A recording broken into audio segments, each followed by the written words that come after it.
पवन सुत शरण पड़ा ब्रजेश।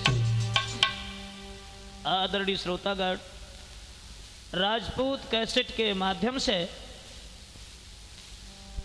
विप्र सुदामा की कथा जो श्रीमद् भागवत सप्ताह से भागवत महापुराण से लेकर के आप लोगों के समक्ष चल रहे हैं कि भगवान यादवेंद्र सरकार योगी राज कृष्ण ने किस तरह से अपने मित्र के साथ में मित्रता का व्यवहार निभाया।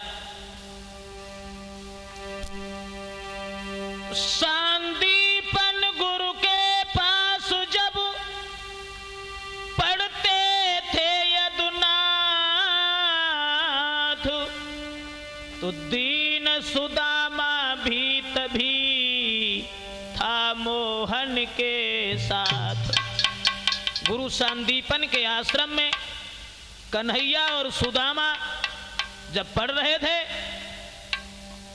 बलराम और श्याम के साथ में सुदामा नाम के ब्राह्मण उनके सहपाठी बन करके पढ़ रहे थे। एक दिन दोस्तों गुरु माता ने जवाब दिया है, लाला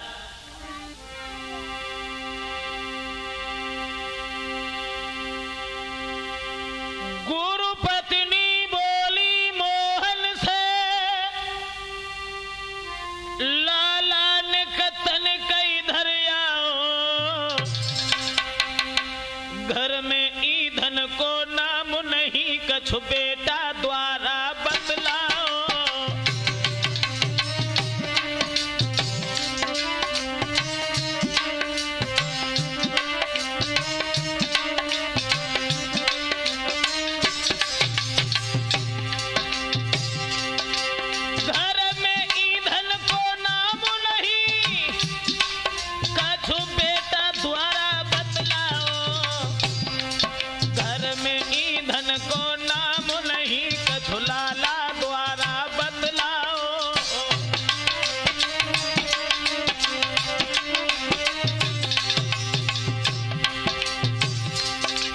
गुरुपत्नी ने जब ये कहा है कन्हैया आज घर में ईंधन नहीं है, तो भगवान श्याम जवाब देने लगे हैं, घबराने की कोई बात नहीं है माँ, के सब बोले चिंता क्या है, जंगल से तोड़े लाता हूँ, है चतुर सुदामा संग मेरे संध्या तक लौट के आता हूँ।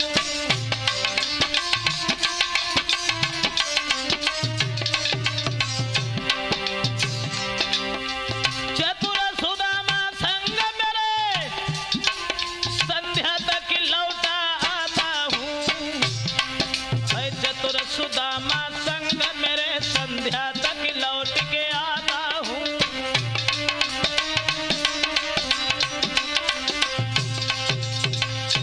गुरुपत्नी ने जिस वक्त ये कहा है कन्हैया आज घर में ईंधन नहीं है और कल से भोजन भी नहीं बन पाया, इसलिए जंगल से लकड़ियां काट करके ले आओ, तो भगवान श्याम सुंदर कहने लगे इसमें चिंता की क्या बात है माँ, सुदामा भैया मेरे साथ है और हम वन में जा रहे हैं, शाम तक लकड़ियां काट करके घर आ जाएंगे।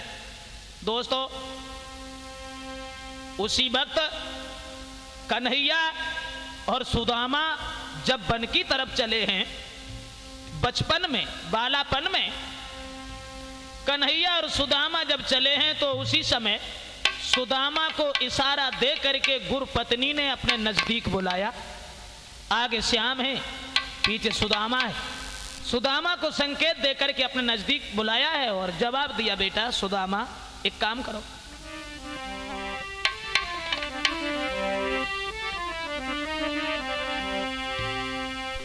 गुरुपत्नी ने सुदामा से समझा करके ये कहा है, लाला जा तो रहे हो। गुरुपत्नी ने अरे विप्र सुदामा भली भांति समझायो,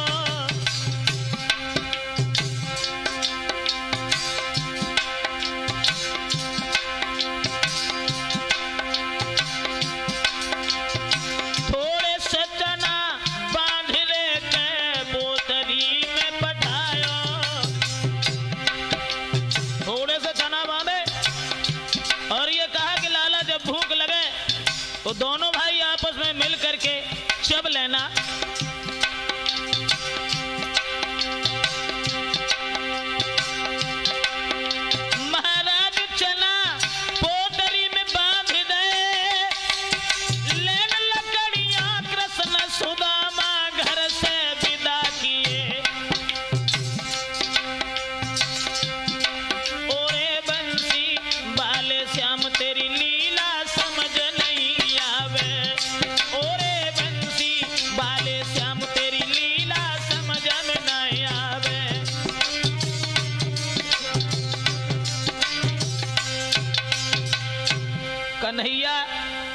जब वहीं रुक गए थे रास्ता में, सुदामा जब गुरपत्नी के नजदीक गए तो सुदामा को थोड़े से चना दिए और जवाब दिया है, लाला जब भूख लगे तो दोनों भाई आपस में मिल करके चब लेना। चना दे करके दोनों बच्चों को जब विदा किया, वन में जाकर के सुदामा और कन्हैया जब पहुंचे हैं दोस्तों, वृक्ष के ऊपर चढ़ करके सुदामा के लिए जब लकड़ियां गिराने लगे भगवान श्याम, सुदामा और लकड़ियों को एकत्रित करने लगे, इकट्ठा करने लगे। लेकिन लकड़ी लाने में उन्हें मगर हो गई शाम, तो पानी भी पड़ने लगा, लौट न पाए। कन्हैया और सुदामा लकड़ियां जो काट रहे थे दोस्तों, लेकिन उसी वक्त आंधी आ गई, पानी बरसने लगा।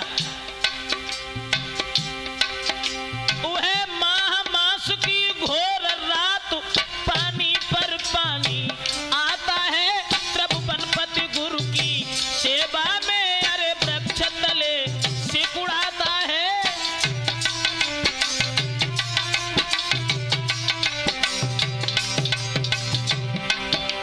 माह का महीना, पानी पर पानी बरस रहा है, सुदामा और कन्हैया वृक्ष के नीचे सिकुड़ रहे हैं।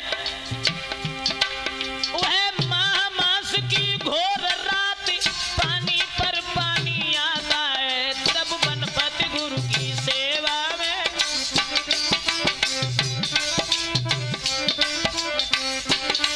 प्रभु बनपति गुरु की सेवा में, अरे वृक्ष तले सिकुड़ाता है।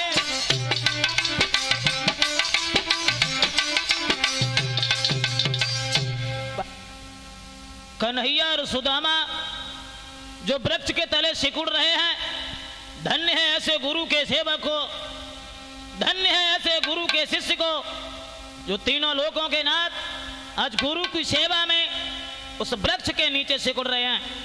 दोस्तों, कि पेड़ के तले दोनों कुमार सर्दी से सिकुड़े जाते हैं।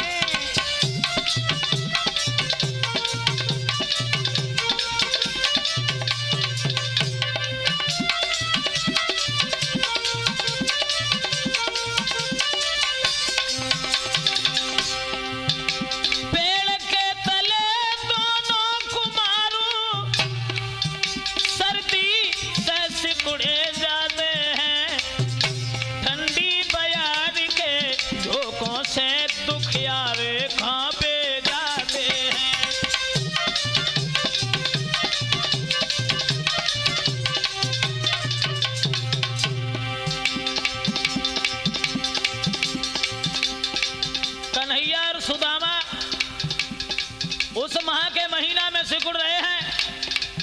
लेकिन दोस्तों, सुदामा को जो चना दिए थे गुरु माता ने, भाई चना निकाले,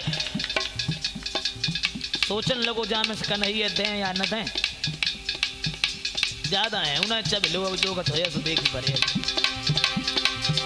जो चना सुदामा पावे था, वो मन मोहन को दिए नहीं, और धीरे धीरे चबन लगो, प्रकट खेल कुछ किए नहीं।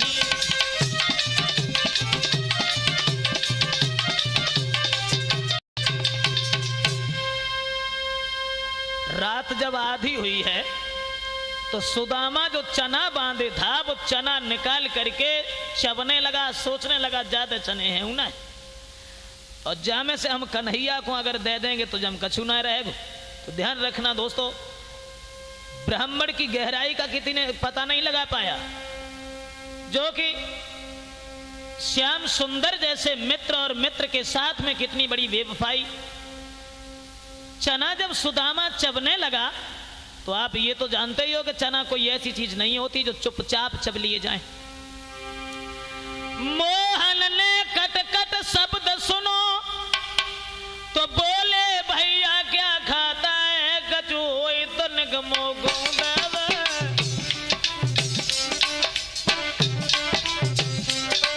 कछु तो निगमो गोंदा, भूखल कब निकला दादा है।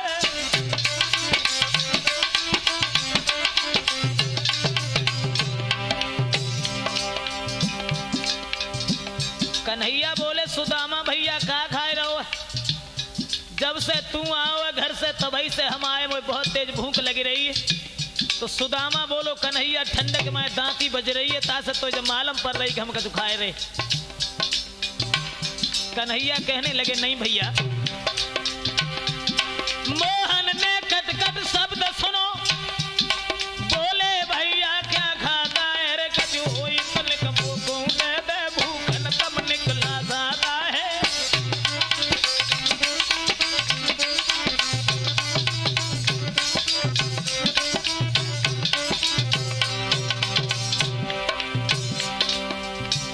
जब पूछा है श्याम ने कि सुदामा भैया कहा खाए रहो है, कपटी बोला क्या रखा है, दांतों को शीत सताता है, इसलिए तुम्हें खाने जैसा, इसलिए तुम्हें खाए जैसा ये कट कट शब्द सुनाता है।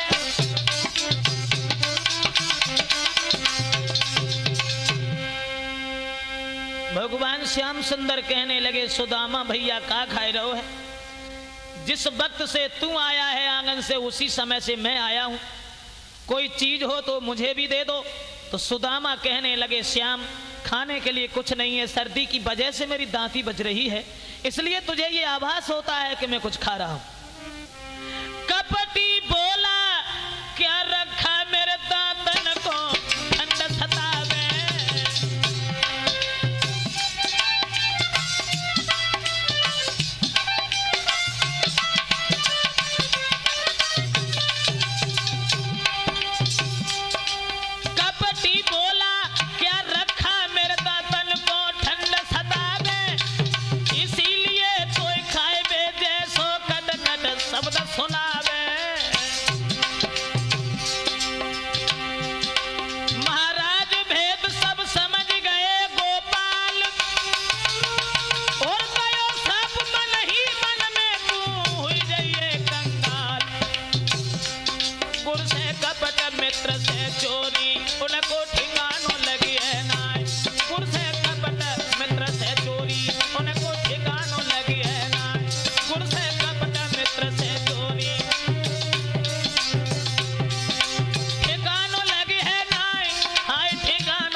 सुदामा ने जब ये कहा कि सर्दी की हमारी दांती बज रही है, खाने के लिए कुछ नहीं, श्याम सुंदर समझ गए बाहरे सुदामा तुम हमारे मित्र हो, जो हमसे तुम झूठ बोल रहे हो। लेकिन मन ही मन में भगवान श्याम सुंदर ने विचार किया, सुदामा थोड़े से चनों के पीछे तुम झूठ बोल रहे हो, एक दिन वो आएगा कि तुम एक एक दाने के लिए भिनक जाओगे।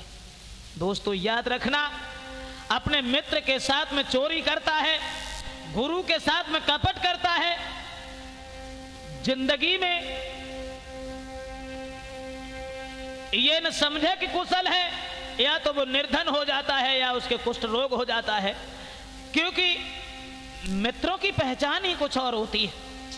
गोस्वामी तुलसीदास ने बताया कि सच्चा मित्र वो होता है कि अपना दुख गिरी रज कर जाना, और मित्र का दुख रज मेरु समाना।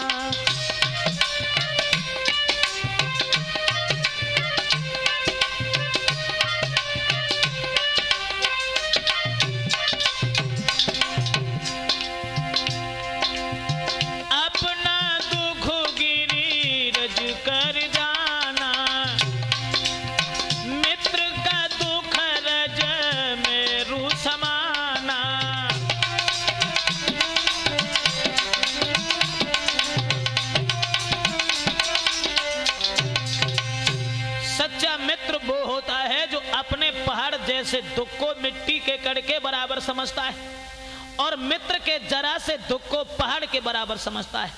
मित्र तो वो है, और लिखा भी है दोस्तों कि जैन मित्र दुख होई दुखारी, जैन मित्र दुख होई दुखारी, तने बिलोक तुपात कुभारी।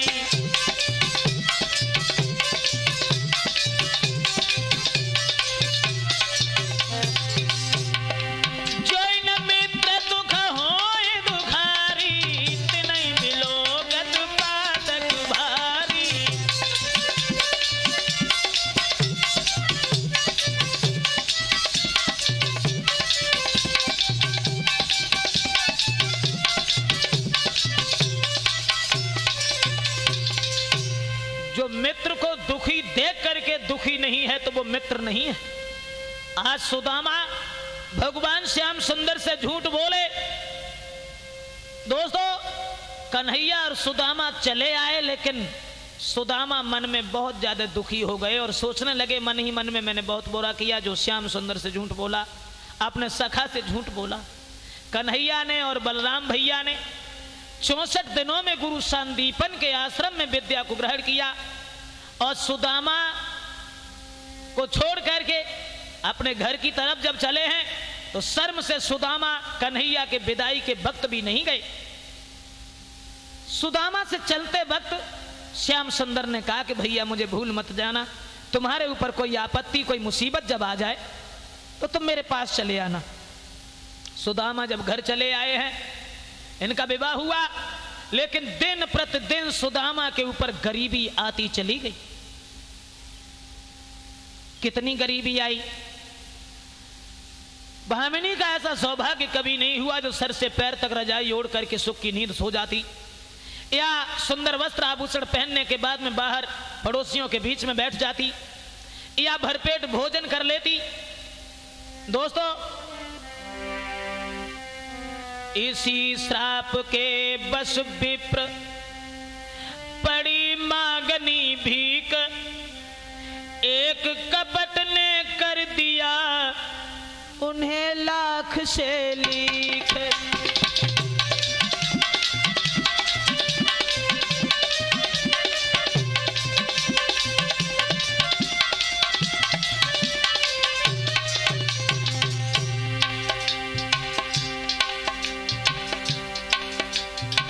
इतनी गरीबी आई ब्राह्मण के ऊपर,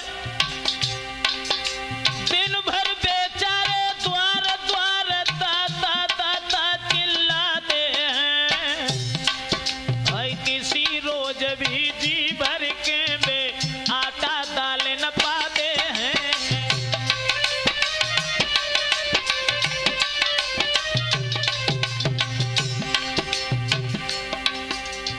किसी रोज भी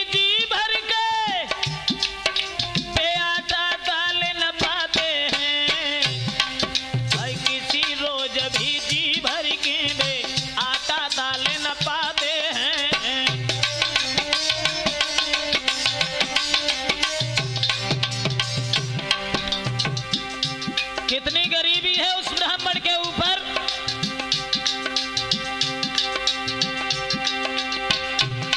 जो मठा मिले तो नमक नहीं, मठा मिले तो नमक नहीं, जो नमक मिले तो मठा नहीं। दुई घर मांगे 10 घर मांगे,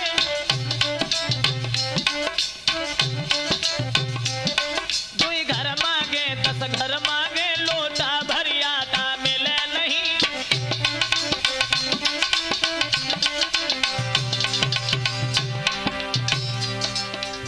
ऐसा ही नहीं,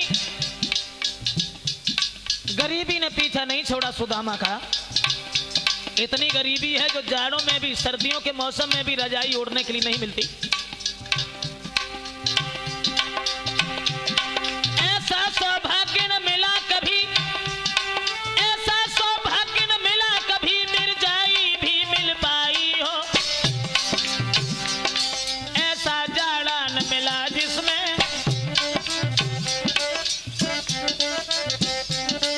ऐसा जाड़ा न मिला जिसमें सर से पांव तक रजाई हो।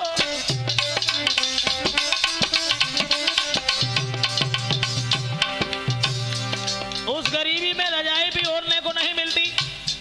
दशा बहुत खराब थी सुदामा की। जो सिर ढाका तो पांव कढ़े, सर ढाका तो पांव कढ़े, जो पैर ढके सीना निकला। ऐसा ही जीना जीना में, ऐसे ही जीने जीने में मरना निकला, जीना निकला।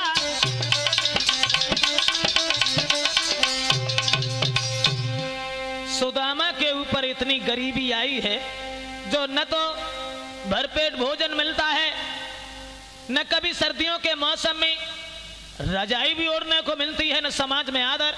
लेकिन दोस्तों, किंतु सुदामा विप्र को थी न तनिक परवाह, शांति और संतोष से करता था निर्वाह।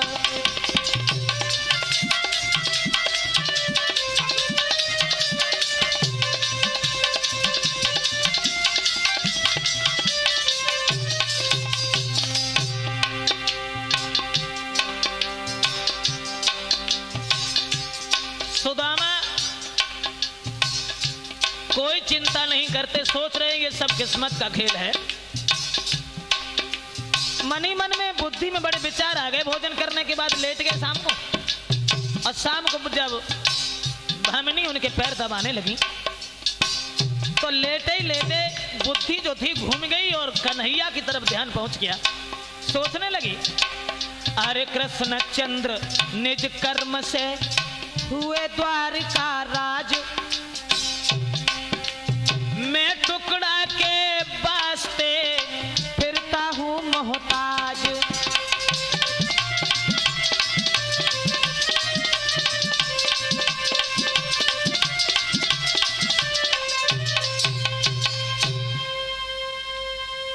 सुदामा का ध्यान जिस समय बट जाता है दोस्तों, तो उसी समय भामिनी पूछने लगी, महाराज आप क्या सोच रहे हैं?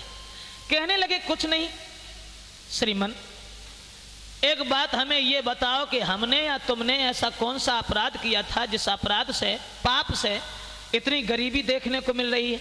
हम और तुम भगवान का इतना भजन करते हो, फिर भी परमात्मा हमारी तुम्हारी आवाज नहीं सुनता।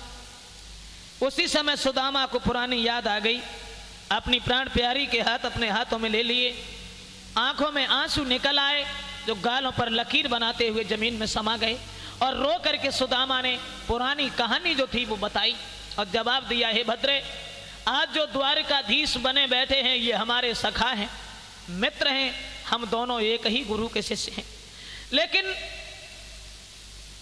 ये सब कर्मों का खेल रहा। जो भगवान श्याम द्वारकाधीश हुए और मैं भिखारी। भद्रे, हम गुरुकुल में पढ़ रहे, हम गुरुकुल में जब पढ़े, कृष्ण मेरे से पाठी है, गुरुकुल में जब पढ़े।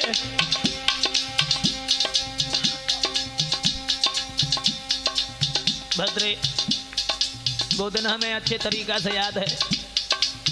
एक दिन गए लेन लकड़ी, गुरु मैया ने जला दे। एक दिन गए लेन लकड़ी, गुरु माता ने जना दे। मोह से नीच निठुरले प्यारी, अकेले चावले। मोहन ने पूछी का खाए रहो, मैंने उलटे जवाब दे। ताई पाप से ओ प्यारी, हम दीन गरीब है।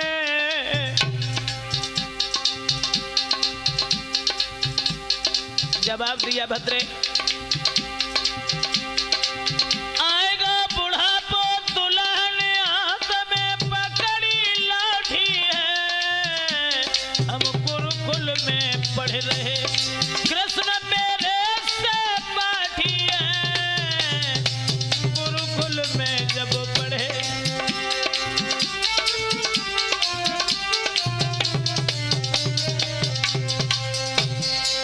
कहने लगी है, महाराज कन्हैया आपके साथ पढ़े हैं? जवाब दिया, हाँ। भद्रे, मैंने श्याम सुंदर से छल किया था और उसी कपट से हमारे साथ में तुम्हें भी वो सजा भोगनी पड़ रही है। ये वचन सुनने के बाद में भामिनी रोने लगी हैं और जवाब देने लगी, श्रीमन तुमने बहुत बुरा किया, इसलिए मेरा कहना केवल एक है कि तुम द्वारिका चले जाओ।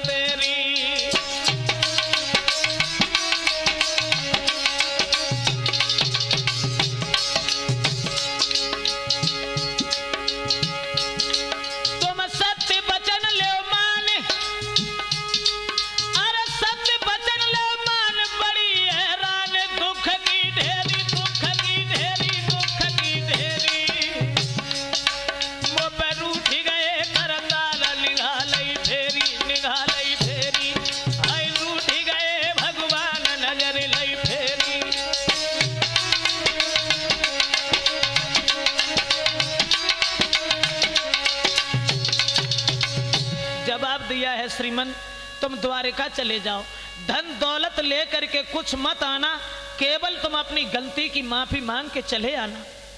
सुदामा कहने लगे, देखो भामिनी, जिंदगी सब ऐसे ही गुजर गई और थोड़े दिन जिंदगी के और बाकी हैं।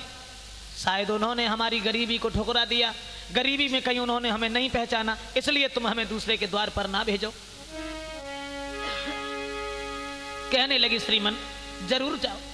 अरे समझाती भामिनी नारी, मेरे गंध द्वारिका जइयो।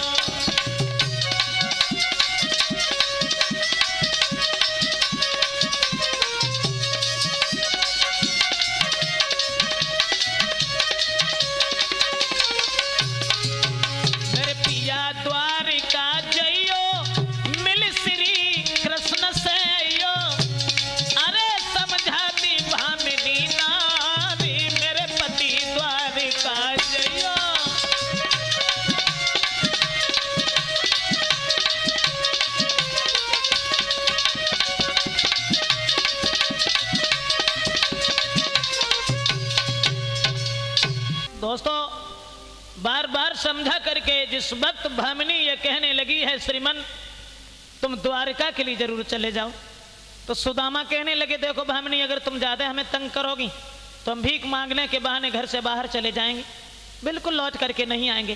कहने लगी, श्रीमन मैं तंग नहीं कर रही हूं, चले जाओ,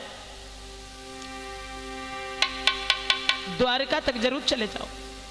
तुम्हें नहीं पता कि मैं तुम्हें क्यों भेज रही हूं, क्यों भेज रही हूं?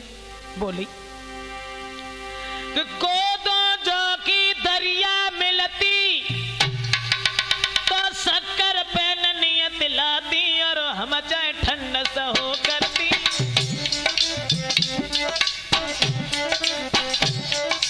हम चाहे ठंड सहो करती, पद तुम्हें रजाई मिल जाती।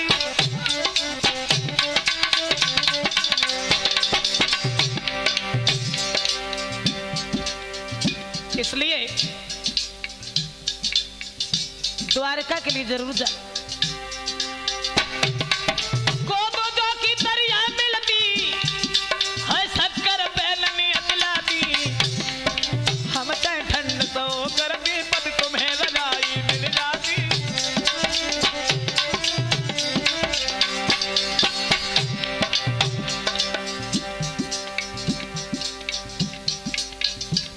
और कहने लगी, प्रभु मैं कहूं दूसरे के द्वार पर ना भेज रही हूं, जब कृष्ण चंद्र से हितू सुने, गिरधारी से हितू सुने, मैं तो उन्हीं के द्वार पठाती हूं जिन पे संसार की याद आए, जिन पे संसार की आशा है, मैं तो उन्हीं से आस लगाती हूं।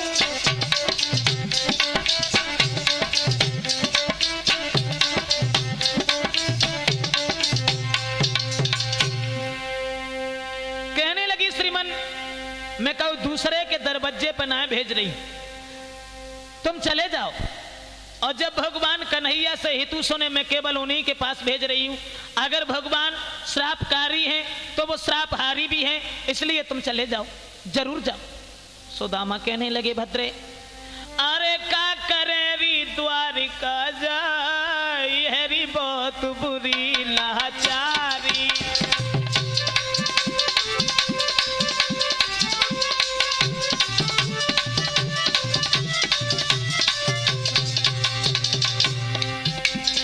बहुत बुरी लाचारी, का अकल बताए तो नारी है, बहुत बुरी लाचारी, का अकल बताए तो नारी।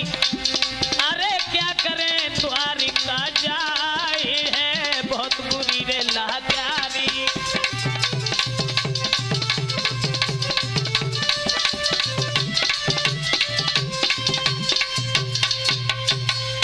कहा कि हम दूसरे के द्वार पर भीख मांग के ले आते हैं, यही काफी है, और जिंदगी थोड़ी और रह गई वो भी ऐसे ही कट जाएगी, लेकिन मुझे ना भेजो।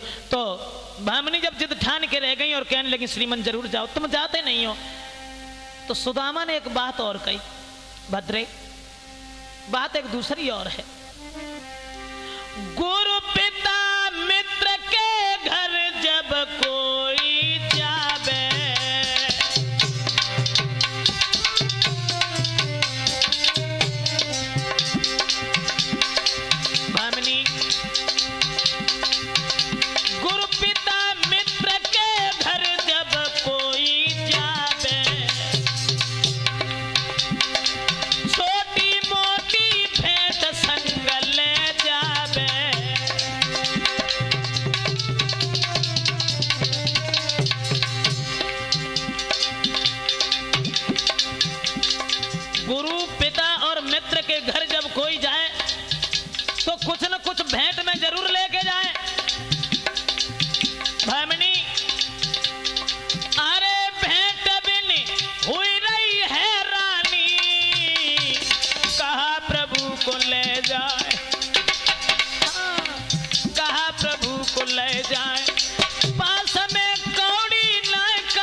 जवाब दिया है सुदामा ने, भद्रे, गुरु पिता और मित्र के घर जब कोई जाए तो कुछ न कुछ भेंट में लेके जाए। घर में कोई ऐसी वस्तु नहीं है, भला हम अपने सखा को भेंट में क्या देंगे। तो भामिनी कहने लगी, श्रीमन भेंट के पीछे घबराओ नहीं, क्योंकि मैं जा रही हूं पड़ोस में और कुछ न कुछ भेंट लेकर के अवश्य आऊंगी। दोस्तों,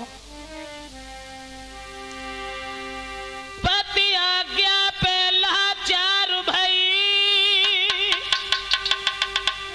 मागन को भामिनी चल दीनी, काऊ ने न भेंट उधार दई, जब नाही सबने कर दीनी।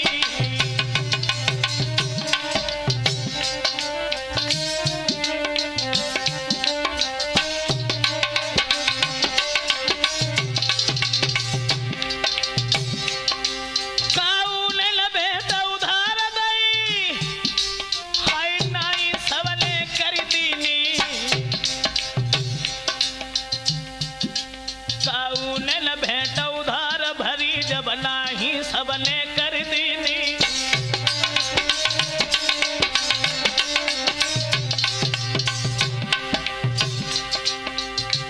जौन से द्वार पे पहुंचते हैं, बहना आज हमारे पति अपने मित्र से मिलवे को जा रहे हैं द्वारिका, अगर तुम्हारे पास में कोई चीज हो तो ला करके हमें दे दो, जब वो वापस आ जाएंगे हम तुम्हारी चीज वापस कर देंगे। सोई झजलाए के कहते कि परों ले गई सो भाई ना दे पाओ फिर आएगी। ऐसा ही नहीं दोस्तों, रीते हाथन घर को लौटी, रीते हाथन घर को लौटी, सब उड़ रहे हो सब चारी के, बिगड़ी में न कोई काम दे तू सब कर तब हरी लाचारी के।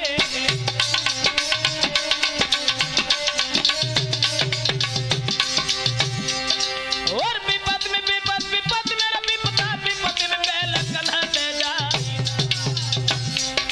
हाय घर को भैया बात न बूझे, रिश्तेदार पीठ पे जा।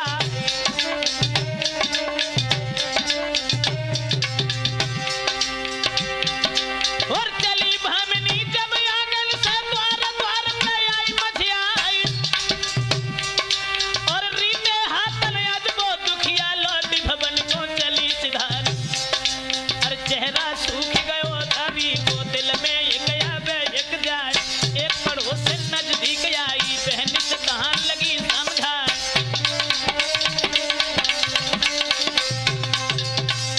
दोस्तों, जब भेंट में कुछ नहीं दिया किसी ने, चुपचाप लौट करके घर की तरफ चली है। अरे मन में ओए मन ही न भामिनी, लौट के घर जावे,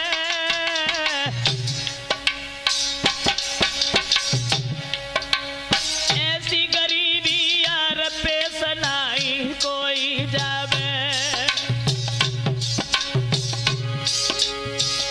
तब एक सखी के आई गई, किस कारण से और बहन सकल तेरी को मिल आई गई।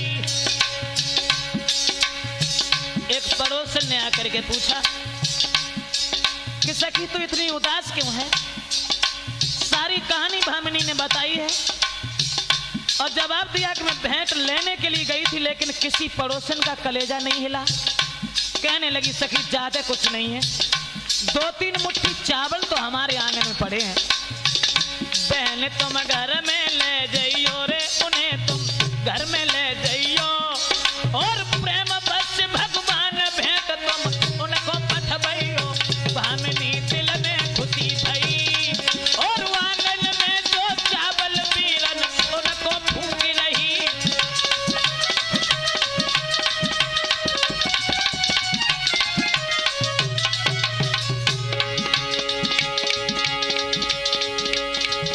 भामिनी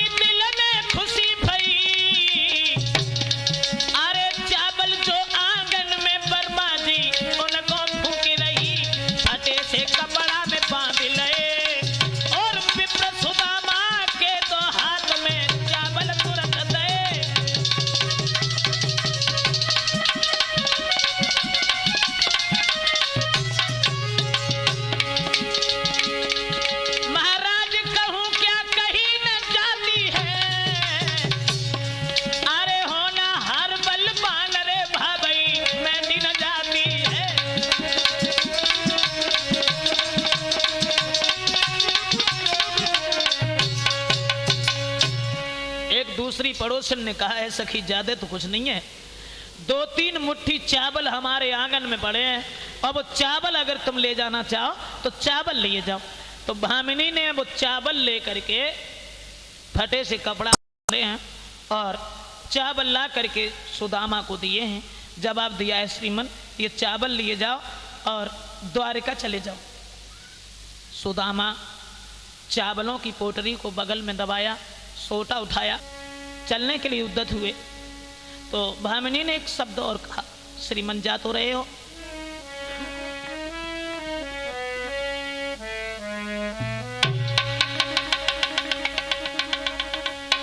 मेरी मोहन से नमस्ते कहियो, उन्हें संगई बुलाई के ले आइयो, मेरी श्याम से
सुदामा चावल लेकर के जब अपने सखा से अपने मित्र से मिलने के लिए चले हैं दोस्तों,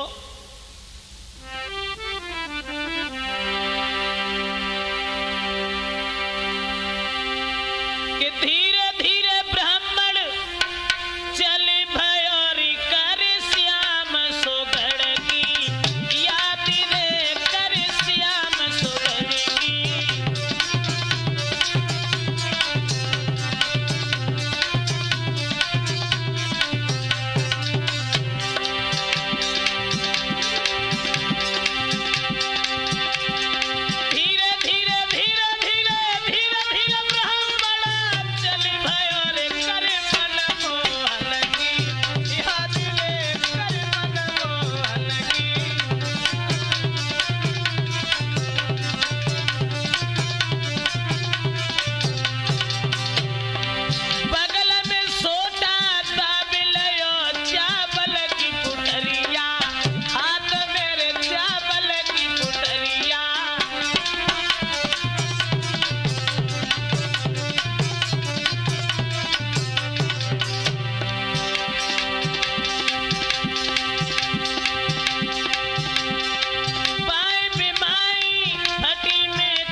अरे पाए बिमाई फटी पिपर के नंगे पाए लधायो,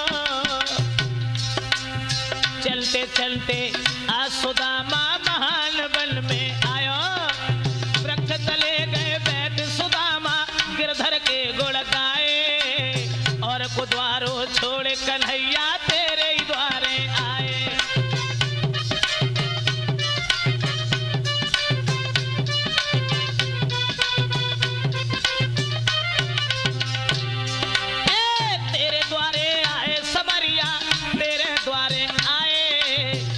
द्वारो छोड़ कन्हैया तेरे ही द्वारे आए।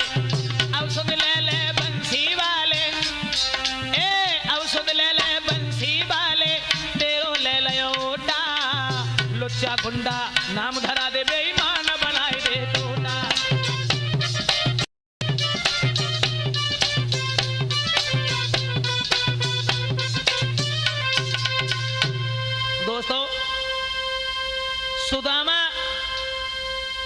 जब आगे को बढ़ते हुए चले गए और ये सुदामा जाकर के जब पहुंचे हैं द्वारिका में, तो द्वारपाल से कहने लगे कि भैया अपने महाराज से जाकर के ये कह दो कि तुम्हारे मित्र तुमसे मिलने के लिए आए।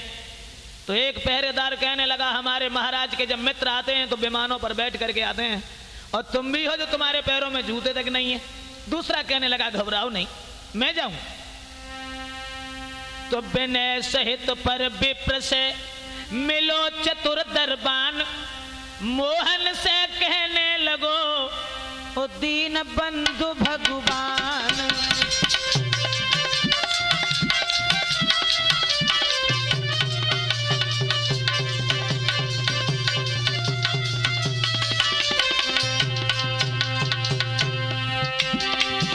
जवाब दिया भगवान कन्हैया से पहरेदार ने,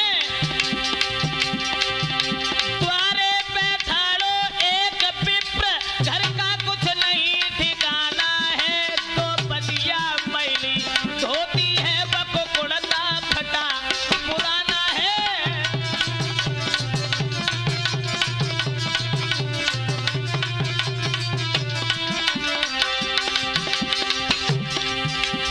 सुदामा की पहचान बता करके वो पहरेदार बोला, पनही भी नहीं पगड़ी भी नहीं, साबित सुनाए देह पे जामा है, और आपको नाम बतावत है ब्राह्मण को नाम सुदामा है।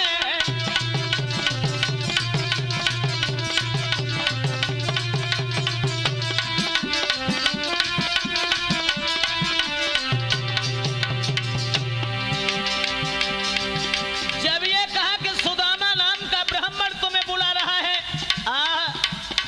इतनी फुर्सत नहीं मिल पाई भगवान को जो पैर में खड़ाऊ भी पहन लेते।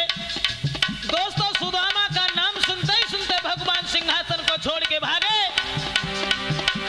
उधर से सुदामा ने अपने सखा को आते हुए देखा, सुदामा कन्हैया की तरफ दौड़े।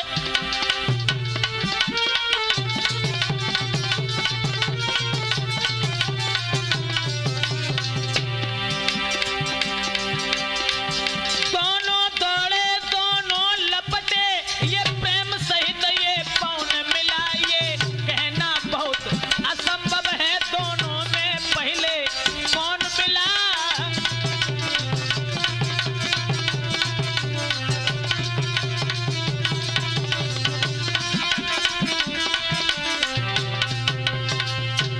इधर से सुदामा भागे अपने सखा से मिलने के लिए, उधर से भगवान श्याम भागे। दोस्तों ये कहना बहुत असंभव है कि उन दोनों में पहले कौन मिला।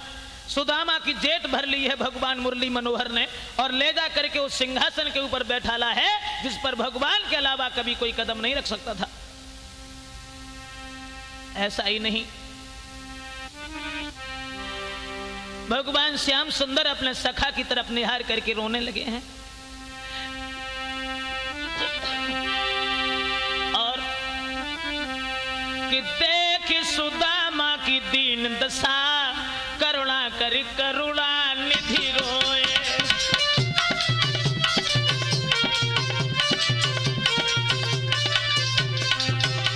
अरे देख सुदामा की दीन दशा,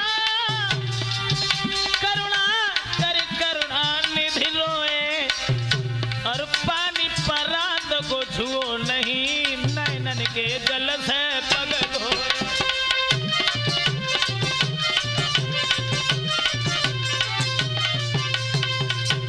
सुदामा की दशा को निहार करके भगवान श्याम सुंदर के आंखों में आंसू बह आए, और रो करके कहने लगे, अरे निर्दयी सखा, इतने दिन तक तूने हमारी कोई खबर नहीं ली।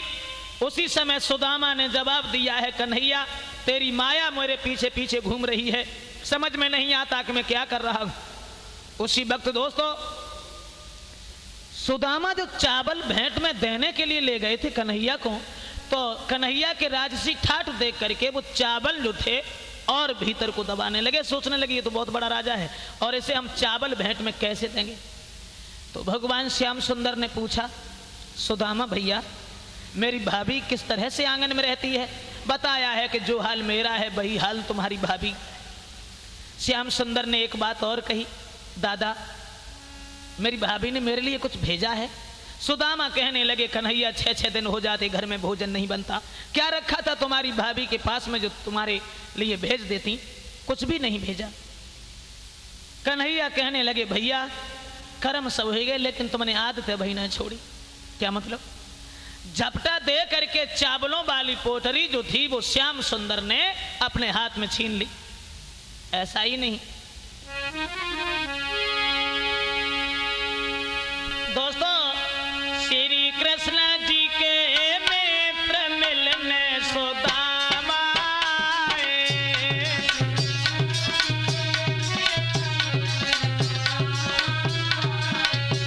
श्री कृष्ण जी के मित्र मिलने सुदामा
चबे हैं 1 लोक दे दिया, और दूसरी मुट्ठी चावल चबे 2 लोक दे दिए। तीसरी मुट्ठी चावल चबने को उद्यत हुए तब तक रुक्मिणी ने कलाई पकड़ ली और कहने लगी महाराज एक भिखारी को 3 लोकों का शासन दे करके खुद भीख मांगना चाहते हो? उसी समय भगवान कहने लगे रुक्मिणी तुमने रस में विष घोल दिया, भक्तों के लिए भला मैंने क्या नहीं किया? जवाब दिया भक्तों के लिए किया। इन ब्राह्मणों की याद भूल गए हो जो भृगु ने तुम्हारे सीना में लात मारी थी, क्या तुम्हारे सीना से वो चिन्ह मिट गए हैं? श्याम सुंदर कहने लगे रुक्मिणी ब्राह्मणों की बुराई न करो, अगर ब्राह्मण चिट्ठी लेकर के ना आता तो तुम भी ससपाल के घर में होती। विश्वकर्मा से ये कहा है जिस तरीके से द्वारिका बनी है उसी तरीके से द्रविड़ देश में जहां सुदामा रहते हैं वहां सुदामापुरी बना करके आओ। तो रात ही रात में सुदामा की झोपड़ी की जगह पर सुंदर सुंदर महल बनाए गए, लेकिन सुदामा ने यह नहीं जान पाया हमें कुछ मिला या नहीं मिला। अब सुदामा जब चलने के लिए तैयार हुए सोचने लगे ये तो बहुत बड़ा राजा है, अगर चंती बेराजा ने नेकू अगर ध्यान दो हमारी तरफ तो गरीबी हमारी जरूर दूर हो जाएगी। तो 16,108 रानी जब सुदामा भैया को विदा करने के लिए आई और जो सुदामा ने दूर से देखो तो जवाब देने लगे कन्हैया जो लैन डोरी से खिंची आ रही है जी, कहा है इतनी औरतें सब कहां से इकट्ठी हुई कि कहां जा रही, कौन है जी? तो कन्हैया बोले भैया जी सब तुम आई लौरी भौजाई सो कितने ब्याह करे तूने? कन्हैया बोले 16,108। अरे भैया हम तो एक ही के माए दुखी हैं कबूँ ढंग से खवाई पैदा ना पाता तू इतना जन कैसे खवाई ले तो ये। लेकिन सुदामा का चौर बेचारम पड़ गए 16,108 हैं और बड़े घन्न की बात है, अगर इनने 5-5 रुपये जो दक्षिणा में दे तो गरीबी जरूर दूर हो जाए। सबसे पहले रुक्मिणी आई और कहने लगी दादाजी देखा दूसरे को घर ना आए, अब की बार जब आओ तो मेरी दीदी को साथ बुला कर खिलाना। नमस्ते बेहा तो नहीं गाय देखत रहेगी। जब कछु ना देखें गई सोचने लगे कोई बात ना जी बड़ी रानी आती अब जितनी आई कछु न जरूर देखें जाए। तो जामवंती आई और जब आप देखो अब की बार जब आओ तो अकेले मत आना, साथ में बच्चों को भी लेके आना। नमस्ते बेऊ चलेंगे तो मारी गुस्सा मैं सुदामा झुझलाएंगे नमस्ते नमस्ते कितने अब एक आध होता तो नमस्ते कर रहे, अब ऐसी नमस्ते ही करने में लगे रहे तो कम से कम 3 महीना तो हमें नमस्ते करने में लग जाए, घर ना पहुंचता हमें जान दे। कन्हैया और सुदामा जब चले हैं तो दोस्तों कन्हैया ने चलते समय सुदामा को विदा जब करो है तो एक फूल भेंट में दो, जवाब दो भैया फिर कब घूम जाइए। सुबह फूल को देख के सुदामा झुझलाए गए जाए ओढ़े के बिछाए के घरे ले जाए, क्या करें समझ में नहीं आता। कन्हैया जब लौट आए, सुदामा ठाड़े होके सोचने लगे, बारे कन्हैया भला तू हमें का दे सके है तो भाई जो दूसरे के घर में माखन की चोरी करके खातरो अब राजा होगो तो का बहु। और कन्हैया बालापन के मित्र हो हम कहा दे अशराप, जो भगवान हमको दियो बस सो ही लीजो आप, मुझे तुम्हारा कुछ नहीं चाहिए। दोनों लोग जब वापस हुए, सुदामा जाकर के जब सुदामापुरी में पहुंचे तो वहां उन्होंने देखा तो विचार करने लगे, शायद मैं रास्ता भूल करके दोबारा फिर आ गया। थोड़ी देर बाद बात दिमाग में आई कि यहाँ पर तो हमारी झोपड़ी थी, शायद हमारे जाने के बाद में किसी ने भामिनी को कहीं मार के डाल दिया और अपना घर बना लिया है। अब तो बहुत दुखी हो गए, बैठ करके रोने लगे। ओ गिरधारी तेरे पीछे मेरो कुरी मांगो नसाई, करके याद भामिनी की अरे हिलकी सी भर आई, ऊपर से आवाज तभी भामिन ने ददा लगाई, पकड़ अंगुरिया सीढ़ियन सीढ़ियन ले गई अदा चढ़ाई। जो सुदामा ने देखा पूछने लगे, भामिनी तुम यहाँ? जवाब दिया हाँ। ये किसका है? कहने लगी प्रभु सब तुम्हारा ही है। सोचने लगे बाहरे श्याम, चलते समय भी मैं तुमसे सीधे नहीं बोला, तुमने मेरे साथ क्या किया?